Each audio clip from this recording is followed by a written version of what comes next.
The Lord be with you. and with your spirit. A reading from the Holy Gospel according to Mark. Glory to you, O Lord. When Jesus had risen, early in the first day of the week, he appeared first to Mary Magdalene, out of whom he had driven 7 demons. She went and told his companions who were mourning and weeping. When they heard that he was alive and had been seen by her, they did not believe. After this, he appeared in another form to 2 of them, walking along on their way to the country. They returned and told the others, but they did not believe them either. But later, as the 11 were at table, he appeared to them and rebuked them for their unbelief and hardness of heart, because they had not believed those who saw him after he had been raised. He said to them, "Go into the whole world and proclaim the gospel to every creature." The Gospel of the Lord. Praise to you, Lord Jesus Christ. Please be seated.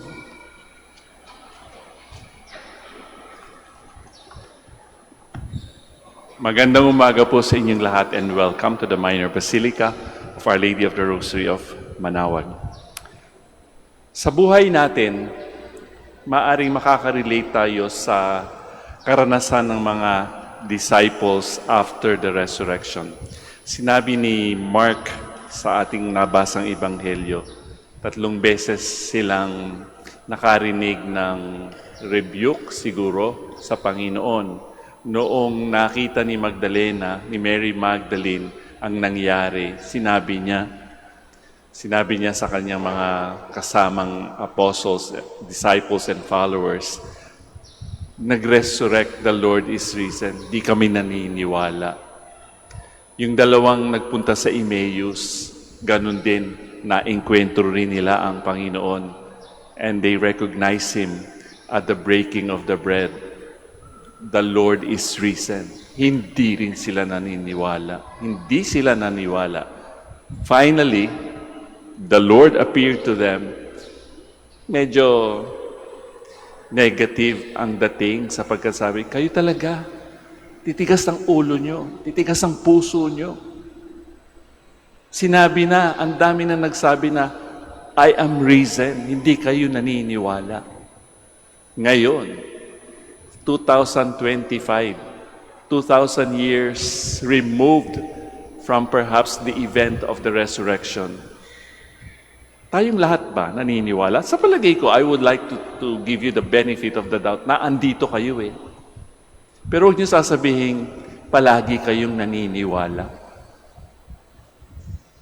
There are moments in our lives na talagang tumatawid yung pagdududa sa ating isipan.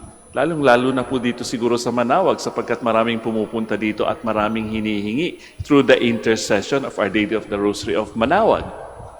Marami po, lalong-lalo na yung mga kukuha ng board exam, na andyan po sila palagi. Kaya nga sinasabi ko sa kanila, nag-aral ba kayo? Nagdasal ba kayo? Talaga ba naghahanda kayo o last resort ito? Nagpapanik na kayo, kaya kayo pupunta kahit malayo ang Manaoag.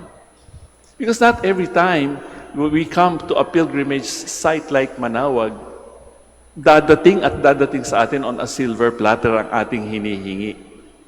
Ano ba ang ating panalangin? Halimbawa, pagkatapos natin magmisa, pagkatapos natin magtirik ng kandila, are we sure that we are going to pass? Hindi. Kaya nga, I pull down all those who come here back to reality. Sabi ko, kailangan mag-aral, lalong-lalo na kapag mahirap yung exam. Kahit yung mga may sakit na malala, basta continue to pray sapagkat mangyayari at makikita, maiengkwentro natin ang Panginoon. Perhaps not physically, pero sa ating puso. Maiengkwentro lamang natin ang Panginoon sa ating mga experiences in life. Saan ko ba na-experience ang Panginoon? Itanong natin sa ating mga sarili, saan ko nga ba na-experience ang Panginoon, the risen Christ in my own life? Aminin ko nga sa inyo medyo matagal na ho ako sa religious life at sa aking pagiging pari. But there are times when it crosses my mind, hindi ko matanto ng lubusan. Wow, pari na nga ako. There was a time when I was younger, sabi ko parang gusto kong magpari. And here I am now. Have I been faithful to my work? Perhaps. Have I given myself 100% to what the Lord expects from a priest, from a Dominican? Hindi ko pwedeng sabihin 100% because I also have my own limitations and my own weaknesses, like you. Pero kung talagang gusto nating ma-enkwentro ang Panginoon sa araw-araw nating buhay, kailangan balikan natin ang ating karanasan at experience sa ating pakikitungo sa Panginoon. Masasambit ba natin ang responsorial psalm na ating ginamit sa araw na ito? I give you thanks, Lord, for you have answered me. Hindi yung gusto natin. Hindi yung kapritsyo natin. Nagawa ba natin ang kalooban ng Diyos sa ating buhay? Tayo ba'y mabait? Tayo ba ay generous? Tayo ba ay mapagpatawad? Tayo ba ay mapagmahal? Sabi nga ni Pope Francis, di ba? Kung makikita daw natin ang kalikasan, ang mga bulaklak, they bloom not for themselves. Di ba? Samantala ang mga tao, nagpapaganda para kanino? Para sa sarili, di ba? Kung ano-anong inilalagay natin sa ating mga balat para hindi magkulumubot, di ba? Pero mga bulaklak, they bloom so that when people see the flowers, they appreciate the beauty of nature. Ang mga puno, namumulaklak at nagbubunga, para saan yung bunga? Kakainin ba ng puno? Hindi. It is for us. Ang mga dahon nila is also good for medicine. Para ba gamutin ang sarili nila? Hindi. Sinabi yan ni Pope Francis sa kanyang encyclical Laudato Si, talking about the things that humankind is doing to nature, the challenges of climate change, etc., etc. So perhaps, in this Mass and after this Mass, ating pag-isipan, tayo ba ay talagang naniniwala that the Lord is risen?